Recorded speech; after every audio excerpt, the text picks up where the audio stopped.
Halo teman-teman, gimana nih kabar kalian semua? Gua harap kalian semua dalam keadaan sehat dan baik-baik aja. Gue juga mau minta maaf banget nih, karena sudah hampir 2 minggu gue nggak upload dan bener-bener gue banyak banget kegiatan di luar rumah yang membuat gue bener-bener nggak sempet buat ngurus yang namanya YouTube.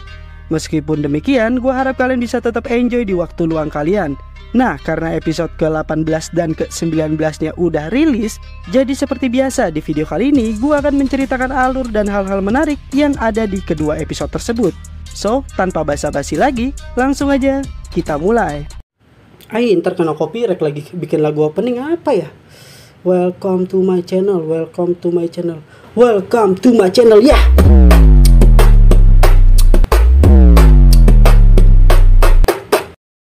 Nah, gua akan memulai pembahasan ini dari ke episode 18 dulu ya. Episode ini itu dibuka dengan H-1 festival yang lebih tepatnya itu adalah malam pertama dimulainya Festival Akbar Tempest ini. Di situ juga memperlihatkan banyak sekali bangsawan dari berbagai macam negara yang datang ingin untuk menyelamati dan menyapa si Rimuru. Scene pun berpindah nih yang menampilkan raja dari Blue Moon yang penampilannya seperti layaknya raja-raja di berbagai macam kisah. Di situ juga Rimuru mengucapkan terima kasihnya kepada negara Blue Moon karena bala bantuan yang dulu dikirimkan saat Tempest berperang dengan Falmouth. Ya, walaupun saat mereka tiba, Falmouth itu udah rata duluan, tetapi tetap saja nih negara Blue Moon membuktikan walau negaranya adalah negara kecil, mereka menunjukkan kesigapannya sebagai sekutu yang berdiplomasi. Rimuru juga menyampaikan keinginannya untuk mewujudkan impiannya, yaitu membuat Blue Moon menjadi pusat perdagangan yang baru dan bisa menyaingi negara-negara besar lainnya. Seperti yang kita tahu, kalau pusat perdagangan sebelumnya itu ada di beberapa negara besar seperti negara Falmouth dan Ingrasia. Namun Rimuru berambisi akan membuat Blue Moon menjadi negara yang bisa bersaing dalam perdagangan dengan negara-negara besar lainnya, yang membuat Raja Blue Moon sedikit terkejut. Namun dia juga percaya bahwa Rimuru mampu mewujudkan keinginannya tersebut. Raja berikutnya adalah Gazel Duargo atau abang-abangan dari Rimuru. Di situ Raja Gazel terlihat kesal dikarenakan undangannya yang diberikan oleh Rimuru adalah undangan resmi. Gazel jadi harus naik kereta kuda, padahal kalau dia naik Pegasus, dia bisa tiba di Tempest jauh lebih cepat. Oh ya, mungkin kalian ada yang lupa kalau jarak dari Tempest ke Duargo itu bisa dikatakan lumayan jauh. Walaupun mereka bersebelahan, namun dari Tempest ke Duargo menurut penerangan Rimuru di season 1, saat menuju ke Duargo menunjukkan perjalanan menunggangi kuda itu bisa sampai 1 minggu lebih. Namun karena Rimuru menunggangi Rangga, mereka itu bisa tiba kurang dari 3 hari. Nah, kalau Gazel naik kereta kuda berarti dia sudah berangkat ya kira-kira itu 1 minggu yang lalu sebelum tiba di Tempest. Bahkan bisa lebih karena Rimuru juga bilang kalau saat ini semua akses menuju ke Tempest itu mengalami kemacetan karena banyak sekali orang-orang yang datang ke negara Tempest. Nah, oleh karena itu pula Rimuru memang udah dari jauh-jauh hari sudah merencanakan akan membuat kereta api dari sihir yang akan menjadi transportasi jarak jauh yang paling cepat untuk mengakses ke seluruh negara-negara yang berdiplomasi dengan negara Tempest. Topik pun bergeser nih perihal pertarungan Rimuru dan Hinata yang katanya seri. Ya, Gazel sendiri pun sebenarnya udah tahu gitu hasil pertarungannya karena saat itu ada mata-mata yang melihat pertarungan Rimuru dan Hinata. Akhir-akhir ini juga Gereja Suci Barat itu mulai berusaha menghubungi pihak Duargo untuk berdiskusi dan membangun hubungan diplomasi yang tentu saja ini sangat aneh karena sebelumnya Gereja Suci Barat itu selalu menganggap Duargo sama saja seperti monster dan dapat dipastikan ini ada sangkut pautnya dengan diplomasi yang terjalin antara Tempest dan Ruberios. Dan seperti biasa, abang-abangan ini selalu mengasih petua kepada adik seperguruannya agar menjadi raja yang baik sambil memakan kue cemilan sampai habis. Ya, menurut Gazel juga ini karena tidak ada untungnya berseteru dengan Gereja Suci Barat, menjalin diplomasi bukanlah pilihan yang buruk antara Duargo dan Ruberios. Apalagi sekarang Gereja Suci Barat itu sudah dipimpin oleh Hinata itu sendiri. Rimuru pun mengatakan kalau Hinata juga akan datang di festival ini dan akan mengatur waktu agar Gazel dan Hinata bisa bicara 4 mata secara langsung. Osama berikutnya adalah Abang Yom yang sekarang memiliki nama sebagai Yom Falmenas dan merupakan raja baru yang memimpin negara baru juga yang bernama Falmenas atau yang sebelumnya dikenal sebagai Falmouth. Oh ya, Falmenas itu berasal dari kata menes atau ancaman dan Falmenas memiliki arti adalah negara yang terbebas dari ancaman. Dari Yom juga kita bisa belajar nih bahwa pakaian itu menentukan aura seseorang terlihat berbeda dari yang sebelumnya. Di situ juga ada istri sekaligus ratu dari Falmenas yaitu Miuran Falmenas atau mantan dari jari manis badut ilmu lucu gemesin si Cleman.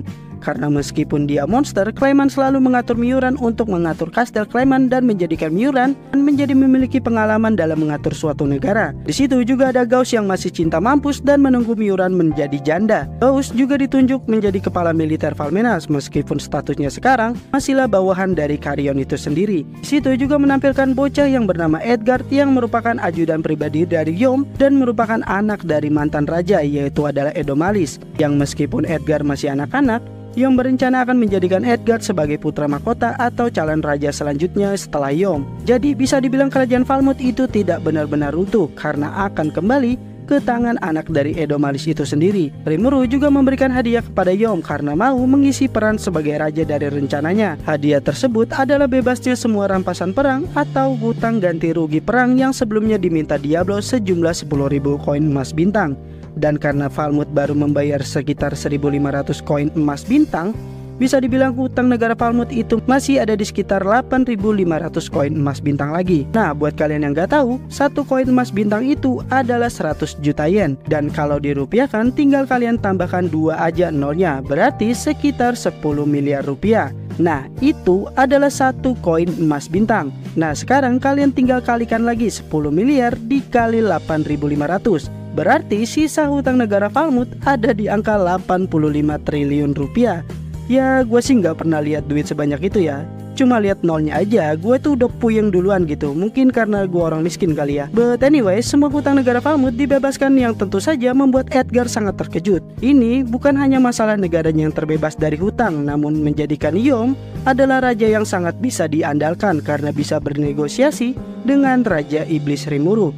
Ya, walaupun Yom gak paham-paham amat sama masalah negaranya, karena dia juga emang pada dasarnya manut-manut aja gitu sama Rimuru dan akan selalu mengikuti arahan dari Rimuru itu sendiri. Yom dan rombongannya pun dipersilakan beristirahat dan menikmati semua fasilitas yang sudah disiapkan oleh negara Tempest. Nah, karena urusan kepala-kepala negara ini sudah beres, Rimuru pun menyempatkan mampir ke Ingracia untuk bertemu dengan Grandmaster Yuki Kagurazaka. Nah, mungkin kalian ada yang bingung nih, kenapa Rimuru biasa aja saat ketemu Yuki? Padahal Rimuru tuh sudah curiga kepada Yuki adalah dalang dari perbuatan si Clayman. Jawabannya itu cukup simpel, karena Rimuru adalah orang yang berpikir berdasarkan fakta. Karena tidak ada bukti konkret perihal kelakuan si Yuki, ya Rimuru juga sebisa mungkin bersikap biasa aja kepada si Yuki ini. Oh iya, di situ Rimuru juga menanyakan kepada si Yuki kapan dia bisa berangkat ke Tempest.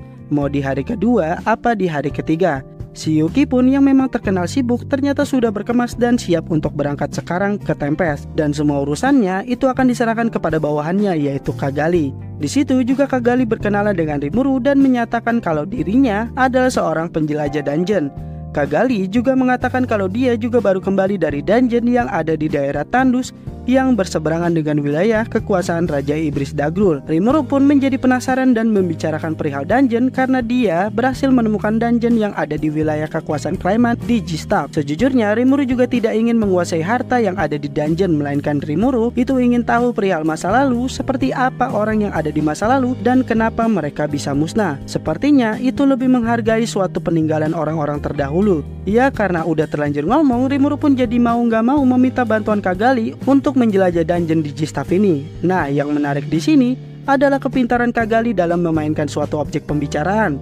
Tanpa dia meminta, tanpa terlihat mencurigakan, Cagalli berhasil membuat dirinya berhasil mendapatkan informasi sekaligus ikut dalam penjelajahan dungeon ini.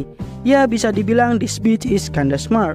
Rimuru pun menghampiri sekolah murid-murid kesayangannya yang ternyata mereka itu sudah sangat menanti-nanti Rimuru Sensei kembali ke Ingracia. Di situ Rimuru akan mengajak mereka semua ke negaranya dan menikmati festival yang ada di Tempest. Ya, tentu saja mereka semua langsung buru-buru berkemas. Rimuru juga bertemu dengan T Sensei yang menggantikan dirinya untuk mengajar anak-anak ini. T Sensei pun mengatakan kalau sebenarnya anak-anak ini tuh sudah tidak membutuhkan dirinya lagi karena mereka itu sudah jauh lebih kuat dan di luar jangkauan T Sensei itu sendiri. Tapi Rimuru pun meyakinkan T Sensei dan mengatakan kalau tidak ada yang bisa menggantikan Rimuru selain T Sensei itu sendiri. T Sensei juga diajak ke Tempest untuk menikmati festival akbar nanti. Gue spoiler sedikit nih, sebenarnya Rimuru itu tidak hanya mengajak murid Shizu dan T Sensei untuk menikmati festival, melainkan akan memboyong mereka untuk tinggal di Tempest karena Tempest akan membangun sebuah sekolah, dan ini juga tanpa sepengetahuan si Yuki karena Rimuru tidak ingin terjadi hal-hal yang buruk kepada murid-muridnya. Jadi nanti mereka semua akan tinggal di Tempest. Akhirnya mereka pun langsung berteleportasi ke Tempest dan dipersilakan untuk beristirahat. Rimuru juga memberikan tantangan kepada murid-muridnya untuk menggunakan kalung pas. Pokoknya kalung itu bisa dijadikan alat transaksi untuk semua booth yang ada di festival nanti. Dan kalung itu senilai dengan 100 koin perak. Dan Rimuru bilang kalau kalian sampai kehabisan uang itu, maka mereka akan kalah dan dihukum. Ya walaupun ini hanya akal-akalan Rimuru aja gitu, biar para murid-muridnya itu bisa menikmati festival dengan ceria. Lagi pula 100 koin perak itu tidak mungkin habis walaupun mereka belanja dengan sangat boros. Tiba-tiba Soe pun mengabarkan melalui telepati kalau partian pahlawan Masayuki itu sudah tiba di Tempest dan membawa para budak-budak elf. Ya seperti biasa, Jarjit, Meme, dan Mail ini yang merasa partiannya adalah partian yang sangat kuat dan memiliki jiwa patriot tinggi mampus ini, mereka pun merendahkan Rimuru dan meminta Masayuki untuk mengalahkan Rimuru. Ya intinya mereka ngebacot doang, dan Rimuru pun menawarkan untuk ikut turnamen bela diri, dan jika mereka menang, mereka boleh menantang si Rimuru. Rimuru juga merasa ini ada bagusnya karena keikutsertaan Masayuki sang pahlawan akan membuat turnamen ini menjadi lebih bergengsi dan akan menjadikan tontonan yang sangat menarik. Dan episode pun berakhir. Nah kita lanjut nih ke episode 19. Di malam sebelum hari pertama festival Tempest, para raja dan bangsawan itu dari berbagai negara bercampur baur menikmati jamuan yang ada di Tempest. Tampak mereka semua menikmati hidangan yang disiapkan oleh Shuna dan Chef Yoshida. Sampai akhirnya tibalah menu utama yang dibawakan oleh Orc, Hakuro, dan Momiji. Di situ terlihat ikan yang sangat besar yang tentu saja membuat para tamu terkejut. Saat dilempar dan disayat-sayat oleh engkong Hakuro, potongan daging itu pun menjadi hidangan yang sangat tertata dan terpotong dengan sangat rapi. Para tamu yang ada di sana juga terlihat ragu dan bingung karena seperti biasa, kalau mereka adalah manusia yang kalau mau makan itu harus dimasak terlebih dahulu. Karena tidak ada yang mau makan, Rimuru pun mendahului dan menunjukkan bagaimana cara menikmati ikan mentah dengan enak. Hinata dan Yuki pun yang memang asli dari Jepang langsung memesan dan siap untuk menikmati makanan yang tidak asing bagi mereka. Oh ya, si Hinata biar kata cabe-cabean dia tuh nggak suka pedas dan tidak ingin menggunakan wasabi. Ya intinya semuanya menikmati festival dengan sangat gembira. Tiba-tiba terdengar kabar kalau ada sebuah kapal terbang yang ternyata adalah rombongan Sarion. Rimuru yang udah tahu kalau mereka mau datang ya biasa-biasa aja gitu. Namun bagi Gazelle ini adalah hal yang sangat membagongkan. Karena Sarion adalah negara terbesar dan independen. Sarion itu tidak bergantung kepada negara-negara barat dan memiliki kedinastiannya sendiri. Bahkan ratunya Elmesia yang tidak pernah terlihat batang hidungnya tiba-tiba mau keluar dari sarang dan datang ke suatu negara, menandakan negara Tempest adalah negara satu-satunya yang berhasil menarik perhatian dari Ratu Sarion ini. Saat bertemu dengan Ratu Sarion, Rimuru pun menyambut Elmesia dengan sangat ramah. Namun tiba-tiba saja Rimuru itu seperti terhipnotis dan Raphael itu langsung mengaktifkan skill resistensi untuk menahannya. Raphael pun menjelaskan kalau ini bukanlah serangan yang dilakukan sengaja oleh si Elmesia, melainkan aura yang keluar secara alami yang membuat orang yang terkena skill ini seperti terkena skill pengendali. Dan aura ini memang keluar begitu saja. Elmesia itu kalau diibaratkan setara dengan para True Demon Lord dan memiliki aura layaknya seperti True Hero. Cuma nanti aja lah ya kalau bahas Elmesia ini. Kayaknya lebih enak dibahas di satu video khusus. Elmesia juga meminta Rimuru untuk meluangkan waktunya untuk berbincang empat mata dengan Elmesia. Kira-kira mau ngapain ya? Tidak lama kemudian Milim, Carrion, dan Frey pun tiba di Tempest. Dan ya seperti biasa, Milim itu datang agak ngaret karena tahu sendirilah tugas negaranya itu banyak dan baru dikerjain akhir-akhir ini. Karena sebelumnya Milim itu habis berburu naga untuk Dungeon Tempest. Rimuru pun menjabat mereka dan mengatakan kepada Frey jika dia alergi silakan katakan saja karena Rimuru menyiapkan banyak sekali makanan termasuk unggas. Yang tanpa sadar Rimuru sedang berbicara kepada ras harpi yang identik dengan unggas. Ya karena Frey baik hati dan besar banget kesabarannya, dia pun santai-santai aja dan Rimuru juga menunjukkan sikapnya sebagai seorang pemimpin, yaitu adalah berani meminta maaf secara langsung. Dan ini akan menjadi contoh kepada semua pemimpin negara di sana kalau memang tidak ada manusia yang sempurna, dan jika kita salah, kita harus berani mengakuinya dan meminta maaf atas kesalahan kita. Jadi Mario Teguh gini gua. Di situ juga terlihat Mariabel yang ikut menikmati jamuan Tempest. Kalau kalian bingung kenapa dia ada di situ, jawabannya karena dia adalah cucu dari pemimpin negara Citroso, dan tentu saja dia diundang karena bagian dari bangsawan. Dan perihal apa yang dilakukan si bocil ini nanti aja kita bahas kalau memang episodenya sudah rilis. Dan episode pun berakhir. Jujur gue tuh excited banget pas 2 episode ini rilis. Namun karena kesibukan di luar rumah yang sulit buat gue bagi waktunya, membuat gue bener-bener gak sempet buat ngurus yang namanya YouTube. Ya gue harap kedepannya gue tetap bisa nyajin video-video menarik dan cocok untuk mengisi waktu luang kalian. Gue ucapin makasih nih ke teman-teman yang selalu setia dengerin sampai detik ini. Gue undur diri, peace out and bye bye guys.